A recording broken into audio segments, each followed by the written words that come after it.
El tema que quiero compartirles el día de hoy lo he titulado El peso de la culpa.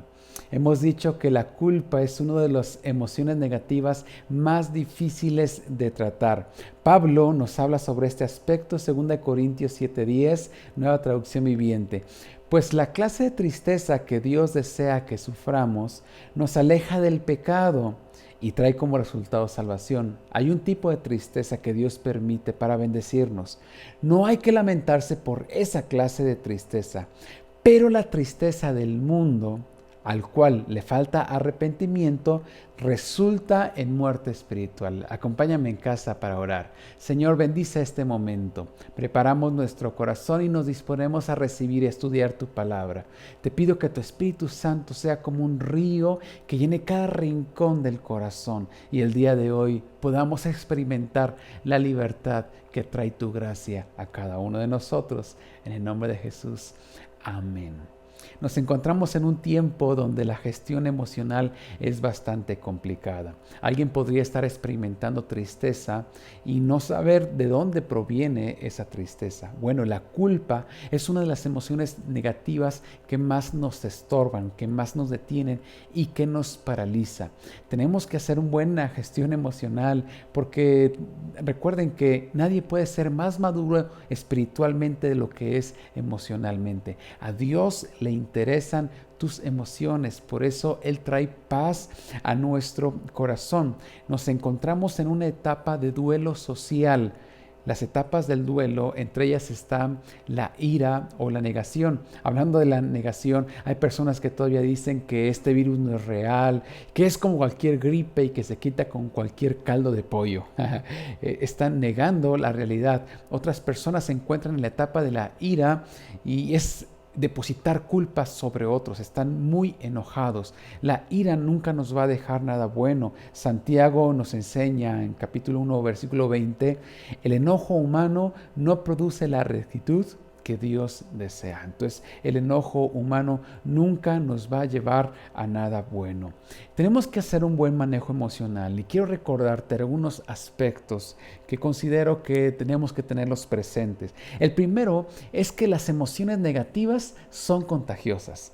No solamente tenemos que cuidarnos del virus que provoca el COVID-19, también debemos cuidarnos de las emociones negativas. A veces las personas se acercan con una carga emotiva negativa que va a venir a afectarnos. La amargura se contagia fácilmente, la ira, la frustración, el enojo y también la culpa. No estoy diciendo que no te tienes que relacionar con las personas. De hecho, somos llamados a ser luz. Y si las personas vienen con cargas emotivas negativas a nuestra vida y nosotros nos cargamos de ellas, no estamos siendo luz, seríamos como esa lámpara que se pone debajo de la cama. La luz tiene que salir, tiene que brillar. También la Biblia dice que no te hagas tú a ellos, sino que ellos se hagan a ti. Entonces Dios trae paz a nuestro corazón para poder enfrentar esas situaciones. Podemos ser conscientes que las emociones negativas son muy contagiosas. El segundo punto, las emociones son energía. Esto significa que si son energía, no debemos ni encapsularla ni distraerla, sino que debemos gastarla correctamente. Si encapsulas la emoción, entonces toda esa energía emocional la vas a lanzar adentro de tu cuerpo y te vas a enfermar. Por ejemplo, la depresión mayor, según el DSM-5, el manual que usamos los psicólogos, que usan los psiquiatras y los demás profesionales de la salud mental, dice que una de sus características es la culpa, esa culpa que es reiterante en nosotros. Las emociones son energía, si la encapsulas te vas a enfermar. Ahora, también si esa energía la derrochas alrededor, vas a contaminar y lastimar a las personas que están cercanas a ti y que son tus seres queridos. Lo mejor que tenemos que hacer es gestionar correctamente la emoción. Recuerda, las emociones negativas son contagiosas. 2, las emociones son energía. No hay que encapsularlas, no hay que distraerla. Un tercer punto es que hay una frontera entre la emoción positiva, la emoción negativa. todas las emociones pueden cruzar esa frontera que van a ocasionar que pasen de ser positivas a ser negativas. Por ejemplo, el temor. El temor es bueno, la Biblia nos habla del temor de Dios. El temor es aquello que nos hace estar conscientes de la presencia de Dios alrededor de nosotros y en nuestra vida. El temor nos frena para no entregarnos al pecado y para no tomar malas decisiones. En cambio, la gracia sería como el acelerador de un auto, mientras que el temor de Dios es como el freno, la gracia es como el acelerador. Yo debo comprender el temor de Dios y debo comprender también la gracia. Pero el temor de Dios es muy diferente al miedo. Cruzas la frontera de lo positivo a lo negativo y puedes llegar a un miedo o inclusive a una fobia. Cuando mi hijo comenzó a subir las escaleras, yo tuve que decidir: o le enseño a subir las escaleras o estoy tapándole todo el tiempo, pero no voy a poder taparle todo el tiempo. Entonces lo que hice fue enseñarle a subir las escaleras. Lo ponía en la orilla para que él tuviera un sentido del vértigo. También lo subía arriba del refrigerador y para que él sintiera el vértigo y nunca se le ocurriera lanzarse de un lugar alto. Tenía que entrenarlo. Pero es muy diferente a que una persona desarrolle una fobia a las alturas. El miedo a las alturas es importante porque si no nos caeríamos. Si un niño no desarrolla miedo a las alturas, estaría constantemente en peligro. Pero es muy diferente a desarrollar un miedo o una fobia a las alturas, como por ejemplo que alguien no puede estar en el 7º piso de un edificio porque ya tiene un miedo por altura, o alguien no es capaz de subirse a un avión para volar porque tiene miedo a las alturas. Eso es una fobia. La diferencia entre una emoción que es positiva a ser negativa lo puedes distinguir entre otros filtros en que cuando es negativa te paraliza, te boicotea, viene a impedir que estés avanzando, es un autosabotaje. Hay que distinguirlo. Porque la culpa es un gran peso. Hoy estamos hablando del peso de la culpa. Y es que todos los seres humanos hemos experimentado la culpa. ¿Sabes por qué? Porque Dios nos dio la conciencia. A diferencia de los seres humanos, nosotros fuimos creados y diseñados. Somos portadores a la imagen y semejanza de Dios. Tenemos conciencia, por lo tanto, tenemos moral.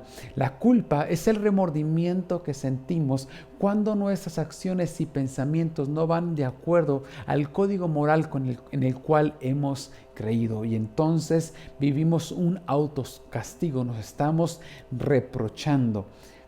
La culpa puede ser positiva y puede ser negativa. Bueno, pero antes quisiera definir la culpa. Es el reproche de los actos, de los pensamientos y de los sentimientos propios, que generalmente va acompañado con un sentido de indignidad. La persona se siente que no es digno. Implica una contradicción entre lo que se dice, lo que se piensa y la moral en la que se cree. A veces todos hemos tomado malas decisiones en la vida. Si yo les dijera, levante la mano, ¿quién ha tomado una mala decisión? Todos hemos tomado malas decisiones y las malas decisiones vienen a provocar culpa en nosotros. De hecho, a veces hemos cometido errores que no necesariamente reflejan las personas que somos porque nos hemos equivocado, y eso puede llevar a que otros te etiqueten aunque tú no seas eso, y entonces te puedas cargar de culpa. Debemos tener mucho cuidado con la culpa porque las emociones negativas suelen acompañarse de otras emociones negativas. Por ejemplo, en cuanto a la culpa, sus compañeras inseparables son la vergüenza, la ira y el miedo. Y estas emociones negativas también nos van a afectar tanto. La vergüenza, la ira y el miedo. Entonces, ¿qué es lo que vamos a hacer con la culpa? ¿Qué vamos a hacer con la culpa? Pablo nos dice que hay una culpa que es útil y una culpa que es inútil. ¿Cómo vamos a distinguirla?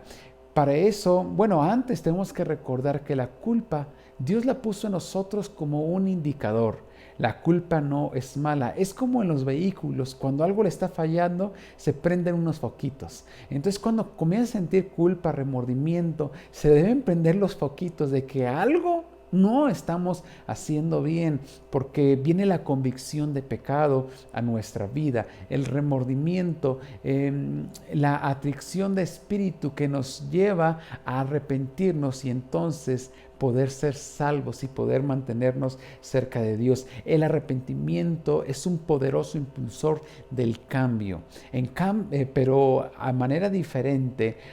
Una culpa que es inútil no te lleva a incorporar ningún cambio. Una culpa inútil es solamente un sentimiento de autocastigo, de una bronca propia, pero que no te lleva a hacer acciones diferentes, ni a redimir aquel daño que hiciste.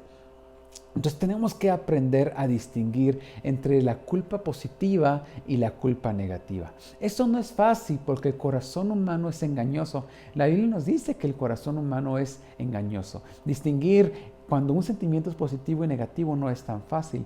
¿Qué es lo que podemos hacer? Aplicar ciertos filtros. ¿Por qué hay personas que parece que siempre toman buenas decisiones? ¿Y por qué hay personas que parece que siempre toman malas decisiones? Bueno, la diferencia son los filtros que usan para interpretar la vida y para tomar decisiones. Si tú tienes buenos filtros y los aplicas con voluntad, recuerda que la voluntad es hacer lo que tenemos que hacer independientemente del ánimo, entonces la mayoría de las veces vas a tomar buenas decisiones porque estás aplicando un filtro. Entonces puedes aplicar algunos filtros para distinguir cuál es la culpa que daña. La primera es que cuando una culpa no te lleva a la cruz, entonces es una culpa inútil.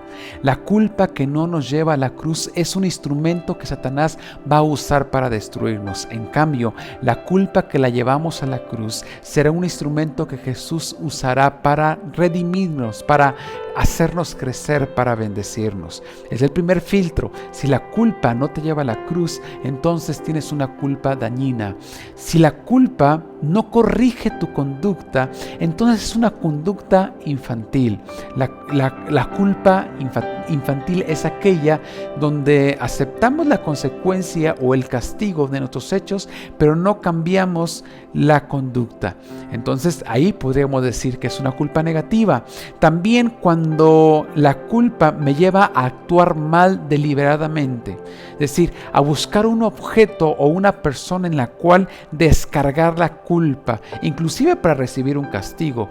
Pasa como un ejemplo con una persona que se alcoholiza porque se la está pasando mal, tiene bastante culpa, entonces decide alcoholizarse y va y le echa bronca a alguien y esa persona le golpea. ¿Qué es lo que está buscando en realidad? Está buscando un castigo. Lo mismo cuando alguien de manera deliberada hace algo para que lo despidan de su trabajo. Lo que está buscando es un autocastigo, porque el autocastigo nos libera de manera momentánea del peso de la culpa, pero no es la mejor forma, no es la manera de resolver la culpa. También otro filtro que debemos aplicar es cuando estamos cargando las culpas que no nos corresponden, es decir, las culpas de otros. La cultura latinoamericana nos ha enseñado a cargar culpas y a cargar a otros con nuestras culpas. Debemos tener mucho cuidado porque eso es manipulación. Si tú quieres manipular a alguien, simplemente échale la culpa.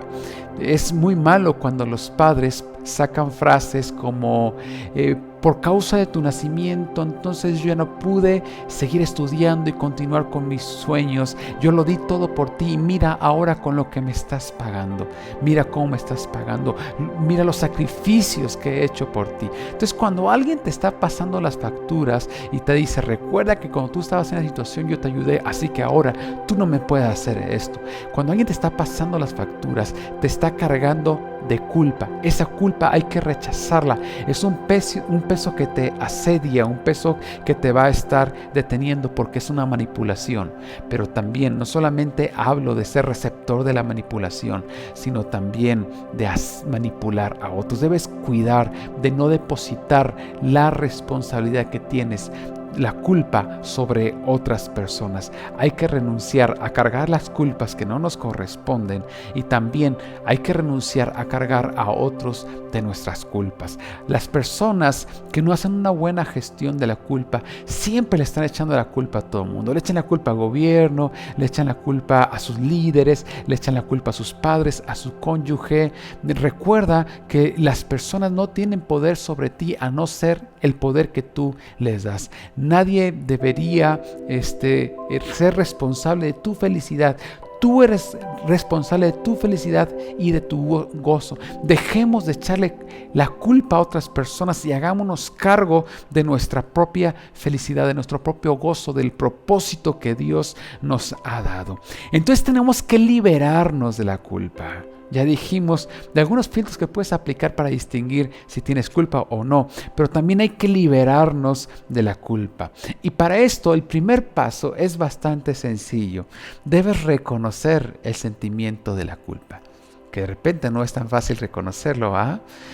Reconocer el sentimiento de la culpa significa detectarlo, significa identificarlo, significa ver esa raíz. Alguien podría estar triste y comenzar a reflexionar y darse cuenta que la raíz de esa tristeza en realidad es una culpa que no se ha trabajado. Entonces, reconocer el sentimiento de culpa es detectarlo y aceptarlo.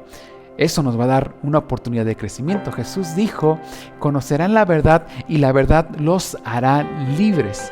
Los psicólogos le llamamos a esto el insight o también el darse cuenta, o el caerte el 20. Entonces, cuando te cae el 20, cuando te das cuenta, te encuentras en el camino de tu sanidad, de tu crecimiento. El primer paso es reconocer si tienes un sentimiento de culpa. Ya que has reconocido tu sentimiento de culpa, puedes pasar al segundo paso, que es evaluar la culpa. Esto significa dimensionar el error. Cuando David pecó, él no había dimensionado su error hasta que viene el profeta Natán y le cuenta una historia y lo engancha con esa historia, y David dice: ¿pero por qué está haciendo eso? Y entonces Natán le dice: tú eres rey, el que lo ha hecho. David no había dimensionado su pecado, no había dimensionado su error, y cuando él lo comienza a dimensionar, entonces se encontró en el camino de su sanidad y de su restauración. Ahora, para dimensionar correctamente el error que hemos cometido, tiene que ser en base a la Escritura, no en base a la cultura. Porque si te comparas con la cultura, lo que dice la comadre, lo que dice el compadre, lo que dice el amigo, lo que dice el vecino, posiblemente salgas bien librado, pero no significa que estés aplicando una moral bíblica. Entonces hay que tener mucho cuidado.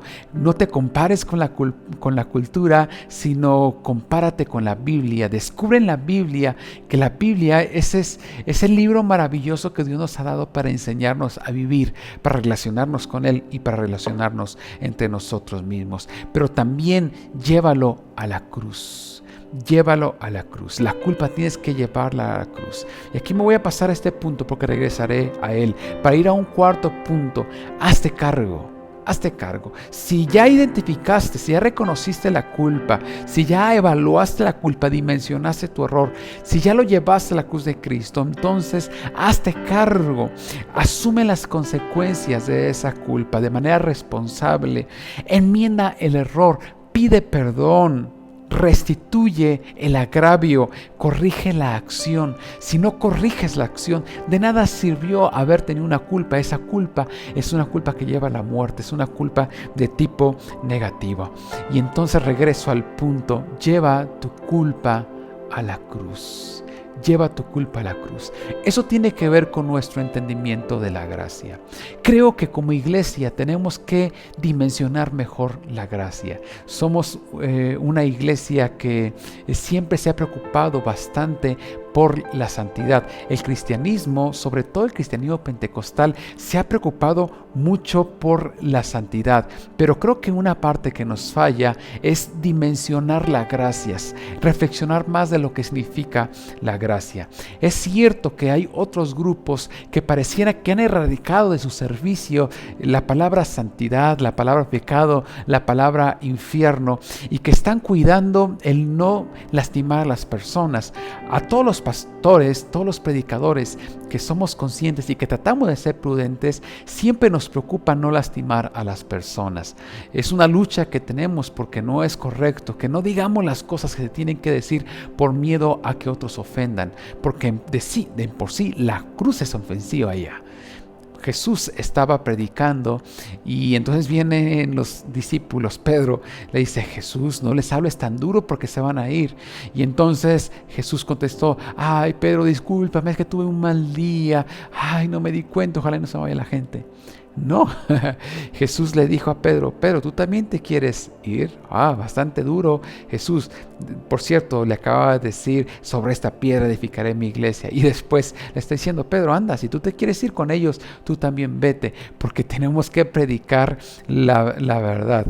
Pero hay muchas iglesias que han estado en el otro extremo, y es el extremo del cual quiero hablar.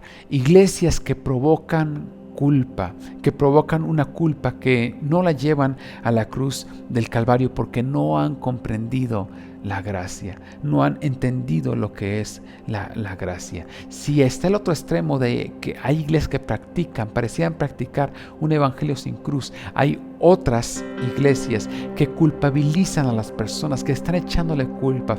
Y ¿sabes qué? Es mejor errar del lado de la gracia que errar del lado del juicio equivocado. Yo prefiero equivocarme con una persona viendo gracia que equivocarme con una persona donde yo la juzgué mal.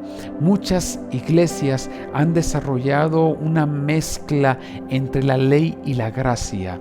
Entonces la gracia la han disfrazado de ley y han hecho un cristianismo tan complicado. ¿Por qué tenemos que hacer a la iglesia complicada? ¿Por qué tenemos que hacer al cristianismo complicado? Jesús les denunció, le dice: ustedes han metido reglas de hombre, no son reglas que yo he puesto, cargas pesadas que inclusive a ustedes cuesta trabajo llevar. ¿Por qué tenemos que hacer a la iglesia complicada? ¿Por qué tenemos que hacer el cristianismo complicado? Pablo habla sobre esta mezcla incorrecta de la gracia y la ley. Romanos 7:10: y yo morí, dice Pablo, entonces me di cuenta de que los mandatos de la ley, que supuestamente traían vida, trajeron en cambio muerte espiritual, porque la ley lo único que sirve es para reflejar el pecado y para señalar el pecado. Y entonces cuando la ley nos señala el pecado se vuelve atractivo, porque tenemos una naturaleza caída. Miren, yo lo veo con mi pequeño, yo lo veo con mi hijo. Si yo le digo no, eso es lo que él quiere hacer, él le gusta hacer lo que yo digo no. Si yo digo sí, como que va a perder el interés, porque nos atrae lo malo, nos atrae el pecado. La ley señala lo que es bueno y lo que es malo y provoca que la persona se sienta atraída al pecado. Entonces, cuando nosotros vivimos un cristianismo que está basado en la conducta, que está basado en reglas, que de repente a las personas les es muy atractivo. Yo platicaba con un hermano que él había sido coqueteado por los judíos mesiánicos y se encontraba muy confundido, él siendo de otro distrito.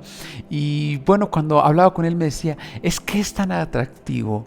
O sea, cuando te proponen guardar el Sabbat, la circuncisión, todo eso, las fiestas que hacen, se puede llegar tan atractiva. La ley puede provocarse algo atractivo, pero trae muerte. La ley provoca muerte, no trae vida. Hay que tener mucho cuidado de no mezclar la ley con la gracia. Y esto pasa cuando hemos creado un cristianismo que se basa en la conducta. Esto ahuyenta la evangelización. Hay personas que no quieren escuchar el evangelio de Jesucristo porque lo primero que están pensando cuando los invitas es que me van a hacer un cambio de conducta. Me van a hablar, tiene que haber un cambio de conducta. No, no se trata de eso. Se trata de conocer a Jesús, y Jesús va transformando nuestro corazón, nuestra conducta, y vivimos en santidad como un resultado de la gracia transformadora y poderosa obrando en nuestras vidas. Entonces, miren, nuestra iglesia no es una iglesia perfecta. La iglesia no es perfecta. Ante Cristo, por medio de Jesucristo, somos una iglesia perfecta, pero nosotros como iglesia, nuestro ministerio, Familias de Fe, la séptima iglesia de Zapopan, yo le decía a un hermano entre semana, nosotros nos llamamos familias de fe, pero no significa que nuestras familias son perfectas, y no significa que las personas que van a venir a nuestra congregación son perfectas. No, somos familias de fe porque a nuestra iglesia llegan las personas que están divorciándose, llegan el divorciado, llega aquel que está luchando con sus hijos, que está luchando con su matrimonio. Nuestra congregación no es un grupo de personas perfectas, es un grupo de personas que queremos amar a Dios con todo nuestro corazón y queremos aceptar la gracia, y entonces descubrir cómo esa gracia va transformando nuestra vida y nos da el nivel que Dios quiere. Nunca ha sido por nuestro esfuerzo, nunca han sido nuestros méritos, siempre han sido los méritos de Cristo. Esto llévalo en el corazón, son los méritos de Cristo. Tenemos que descubrir a Jesús, y la Biblia describe a Jesús. El apóstol Juan nos lo dice de una forma tan especial: mis queridos hijos. Estoy leyendo 1 de Juan 2:1, nueva versión internacional. Mis queridos hijos, en el griego aquí dice hijitos, nos habla con mucho cariño.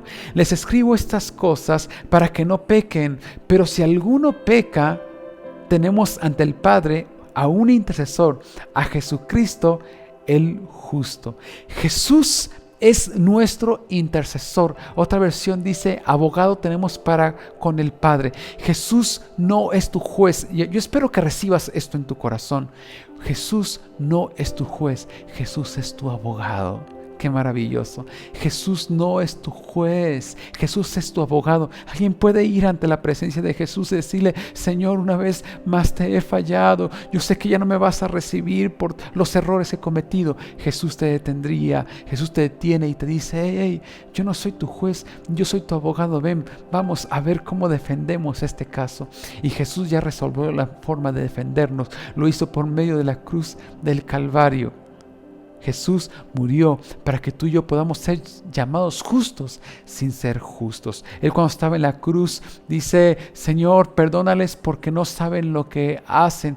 Lo que Jesús está diciendo es Padre, no cargue sobre ellos los pecados. Jesús hace una presunción de inocencia. Mira qué maravilloso.